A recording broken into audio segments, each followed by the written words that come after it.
주님께서 가르쳐 주신 기도를 함께 드리시겠습니다. 하늘에 계신 우리 아버지여, 이름이 거룩히 여김을 받으시오며 나라가 임하시오며 뜻이 하늘에서 이루어진 것 같이 땅에서도 이루어지이다.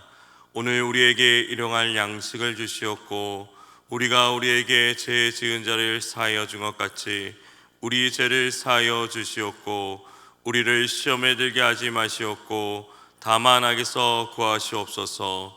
나라와 권세와 영광이 아버지께 영원히 있사옵나이다. 아멘. 하나님 아버지, 말씀 앞으로 나아가는 이 시간 나의 영원하신 기업이 되시고 삶의 주인이 되시는 주님과 동행하는 복을 풍성히 누리는 하루가 되게 하여 주시옵소서. 주님과 동행하며 주님만 바라보며 가야 함에도 우리의 약함과 죄로 인하여 자로나우로 치우치는 연약함이 있음을 고백합니다. 주님께서 붙잡아 주셔서 새 힘으로 주님이 기뻐하시는 삶을 살아가게 하여 주시옵소서. 날마다 주님과 더 가까이 함으로 험한 길을 가는 인생의 여정 속에서도 믿음으로 나아갈 때 승리하는 삶이 되게 하옵소서. 우리에게 복의 복을 더하사 삶의 지경이 넓어지게 하여 주옵시고 주의 손으로 도우사 환난을 벗어나 근심이 없게 하옵소서. 이 시간 주님 앞에 나올 때 귀한 예물 드립니다. 드린 1,000번제와 감사 예물과 11조를 주님 받아주시옵고 간절한 기도를 들어주시옵소서. 예수 그리스도의 이름으로 기도합니다. 아멘. 찬송가 384장입니다. 찬송가 384장, 나의 갈 길 다가도록. 나의 갈 길 다가도록 예수 인도하시니 내 주 안에 있는 긍휼 어찌 의심하리요. 믿음으로 사는 자는 하늘 위로 받겠네. 무슨 일을 만나든지 만사 형통하리라. 무슨 일을 만나든지 만사 형통하리라. 나의 갈 길 다가도록 예수 인도하시니 어려움을 당한 때도 족한 은혜 주시네. 나는 심히 고난하고 영혼 매그 가라나.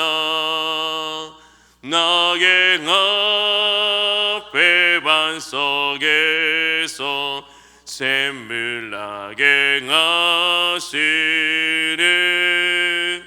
나의 앞에 반석에서 샘물 나게 하시네. 나의 갈 길 나가도록 예수 인도하시니 그의 사랑 어찌 큰지 말로 할 수 없도다. 성령아 마음 받은 영혼 하늘 날아갈 때에 영영 부를 나의 찬송 예수 인도하셨네. 영영 부를 나의 찬송 예수 인도하셨네.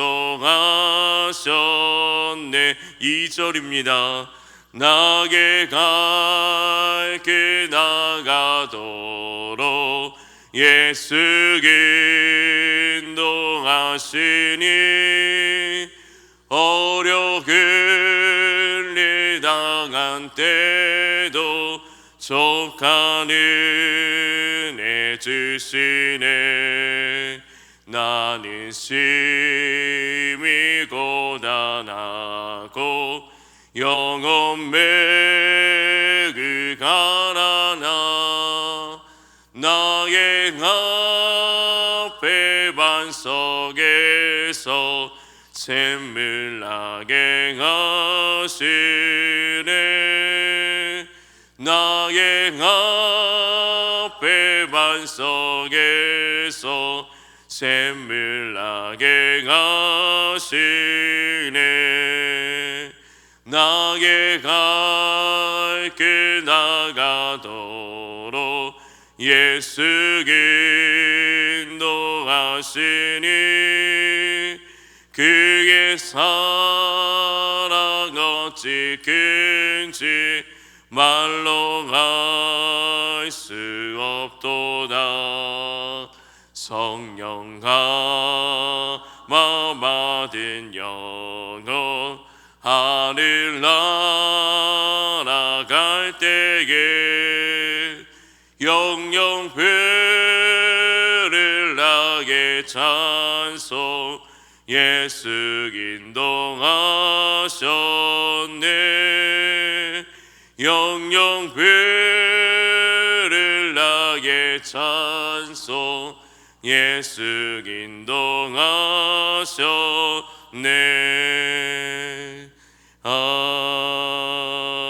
아멘. 하나님의 말씀은 히브리서 12장 1절에서 3절 말씀입니다. 히브리서 12장 1절에서 3절 말씀, 신약성경 366면입니다. 히브리서 12장 1절에서 3절 말씀을 함께 봉독하겠습니다. 이러므로 우리에게 구름같이 둘러싼 허다한 증인들이 있으니 모든 무거운 것과 얼매기 쉬운 죄를 벗어버리고 인내로서 우리 앞에 당한 경주를 하며 믿음의 주요 또 온전하게 하시는 이인 예수를 바라보자. 그는 그 앞에 있는 기쁨을 위하여 십자가를 참으사 부끄러움을 개의치 아니하시더니 하나님 보좌 우편에 앉으셨느니라. 너희가 피곤하여 낙심하지 않기 위하여 죄인들이 이같이 자기에게 거역한 일을 참으신 일을 생각하라. 아멘. 오늘 하루도 그리스도 예수의 성품을 닮아가시기를 주님의 이름으로 축복합니다. 인생을 무엇에 비유하느냐 하는 것은 바로 그 사람의 인생관 내지 세계관을 말해주는 것이라 할 수 있습니다. 우리의 조상들은 인생을 나그네로 비유했고 안개라고도 했으며 또 속담에는 담배 연기로 비유하기도 했습니다. 또한 하나의 들풀과 같다고도 비유했습니다. 그럼 성경에서는 무엇으로 비유하고 있습니까? 여러 가지의 비유가 있지만은 대표적인 것을 보면 인생은 농부와 같다고도 비유하고 있습니다. 봄에 씨를 뿌리고 여름에 가꾸고 가을에 가서 추수하는 것처럼 인생에도 봄이 있고 겨울이 있다는 것입니다. 또 하나의 비유는 인생은 군인과 같다는 것입니다. 군인은 전쟁터에 나가서 생명의 위험을 안고 싸우는 자들입니다. 이와 같은 인생은 죄와 불의와 더불어 싸우며 정욕과 더불어 싸우는 하나의 전쟁이라는 것입니다. 영생을 위한 싸움으로 생각하며 군인으로 비유하는 것입니다. 예수님 또 인생을 의를 위한 싸움으로 여러 번 암시해 주셨습니다. 오늘 본문에서는 인생을 하나의 스포츠로 비유하고 있습니다. 사도 바울이 올림픽 발상지인 아테네에서 그리 멀지 않은 고린도 교회에 보낸 편지에는 특별히 인생을 경기자로 비유해서 쓴 내용들이 많이 있습니다. 고린도 교인들은 대부분 올림픽을 구경한 사람들이고 반드시 올림픽이 아니더라도 운동 경기를 쉽게 접할 수 있는 문화권에 사는 사람들이기에 인생을 스포츠로 비유하면 가장 이해하기 쉬운 설명이었기 때문입니다. 그래서 오늘 본문을 쓴 이 히브리서 저자도 그리스도인을 경기자로 비유하고 있는 것입니다. 오늘 1절 말씀은 이렇게 얘기합니다. 이러므로 우리에게 구름같이 둘러싼 허다한 증인들이 있으니 모든 무거운 것과 얽매이기 쉬운 죄를 벗어버리고 인내로써 우리 앞에 당한 경주를 하며. 신앙생활을 힘차게 달리는 경주에 비유한 말씀입니다. 경주가 무엇입니까? 투쟁과 싸움이라는 뜻을 가지고 있습니다. 그리고 달리다는 것은 힘써 나아간다는 것입니다. 이처럼 신앙생활은 힘써 노력해야 달려갈 수 있는 경주와 같습니다. 이런 경기에서 경기자가 가장 먼저 생각해야 될 것이 무엇입니까? 먼저 목적의식이 분명해야 합니다. 내가 왜 이 경기를 해야 하는지 목적을 알아야 합니다. 목적과 목표는 같은 것이 아닙니다. 목적은 추상적이지만 목표는 구체적인 것입니다. 그러므로 추상적인 목적을 위하여 구체적인 목표를 세웁니다. 4년마다 열리는 올림픽의 기원은 고대 그리스의 올림피아 지방에서 열린 올림피아 제전 경기입니다. 주전 776년 고대 그리스는 나라가 방대했지만은 교통수단이 좋지 못해 다스리기가 곤란했습니다. 그래서 도시국가 형태로 다스리면서 4년마다 한 번씩 모든 도시가 모여서 큰 잔치를 하며 올림픽 경기를 하게 된 것입니다. 그래서 이 경기의 목적은 평화와 일치로 민족의 행복을 기원하는 마음으로 치러졌습니다. 그것이 기원이 되어 오늘날까지 이어지고 있습니다. 오늘의 올림픽 목적도 화해와 평화입니다. 경기 도중에는 서로 싸우는 것 같아도 목적은 여전히 화해와 평화입니다. 확실한 목적을 세웠다면 다음으로는 목표가 분명해야 합니다. 그리스도인의 목적은 하나님의 영광을 위해 살아가는 것입니다. 이것은 추상적입니다. 그러나 구체적인 목표는 그리스도를 바라보는 것이고 그리스도가 가신 그 길을 따라가는 것입니다. 인내하며 그 길을 걸어가야 합니다. 그렇다면 우리가 인내로서 바라보아야 할 예수님은 무엇을 위하여 부끄러움을 개의치 아니하였습니까? 2절 말씀에 믿음의 주여 또 온전하게 하신 이인 예수를 바라보자.